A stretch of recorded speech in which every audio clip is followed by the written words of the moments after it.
MLA Gouthu Sirish కు మాజీ మంత్రి సిద్రి అప్పలరాజు గట్టి కౌంటర్ ఇచ్చారు. గౌతు లచ్చన్న హుందాతనాన్ని శిరీష మంట గలుపుతున్నారని మండిపడ్డారు. హుందాతనం ఉన్న కుటుంబం నుంచి వచ్చి అసభ్యకరంగా మాట్లాడుతున్నారని ఆగ్రహం వ్యక్తం చేశారు. గతంలో ఆమెను గారు అని పిలిచేవాడిని, కానీ ఇప్పుడు ఆమెకు అర్హత లేదని అన్నారు శ్రీధరి అప్పలరాజు. ఆవిడ చూస్తే కొద్దిగా జాలేస్తుంది నాకు. మొదటి వరకు ఎమ్మెల్యే గారు అనేవాడిని, లేకపోతే శిరీష గారనే అనేవాడిని యాక్చువల్గా నిన్నటి వరకు కూడా. నిన్న ఆవిడ ప్రెస్లో మాట్లాడినటువంటి మాటలు మా వాళ్ళు ఎవరో కొద్దిసేపు చూపించారు. నాకు తెలిసి ఆవిడ గారు అనేటటువంటి పదానికి ఆవిడకి అర్హత లేదండి.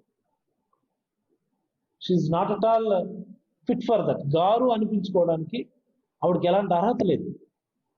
పిచ్చి కుక్క కరిస్తే ఎలా మాట్లాడుతున్నారో అలా మాట్లాడుతున్నారు.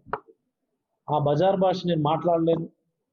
అంత నీచంగా, అంత అగౌరవంగా నాకు అనిపిస్తుంది. ఈవిడైనా గౌతు లచ్చన్న గారి మనవరాలు,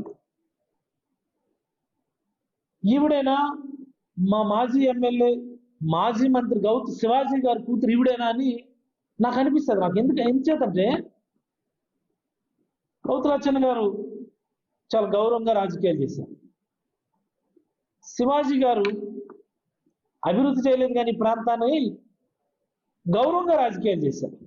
ఇంత నీచంగా ఆయన ఎప్పుడు మాట్లాడడం ఉండదు. మరి ఇప్పుడు భాష ఏంటండి నాకు అర్థమవుతుంది. ఏంటి భాష?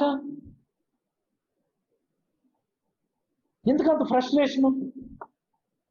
ఎందుకంత ఫ్రస్ట్రేషన్ నీకు? నాకు తెలిసి మొన్న ఏవో మీ పార్టీ వాళ్ళే సర్వే చేయించుకున్నారు. 72 మంది ఎమ్మెల్యేలు తీవ్ర వ్యతిరేకత ఉంది. అందులో కొంతమంది తీవ్ర వ్యతిరేకత ఉంది కొంతమంది పైన. ఆ తీవ్ర వ్యతిరేకత ఉన్నటువంటి వ్యక్తుల్లో మీరు కూడా ఉన్నారని ఇటీవల కాలంలో కొన్ని వార్తలు వచ్చాయి. చాలా మంది రాశారు, చాలా టీవీల్లో కూడా వచ్చింది. మన పలాస ఎమ్మెల్యే పట్ల తీవ్ర వ్యతిరేకత ఉందని ఆ సర్వేలో చాలా స్పష్టంగా చెప్పింది. ఎందుకు ఉండదండి వ్యతిరేకత? వ్యతిరేకత అంత ఉన్నది కాబట్టి చంద్రబాబు నాయుడు గారు వ్యతిరేకత ఉన్నటువంటి ఎమ్మెల్యేలందరినీ పిలిచి దుబ్బులు పెడుతున్నారు.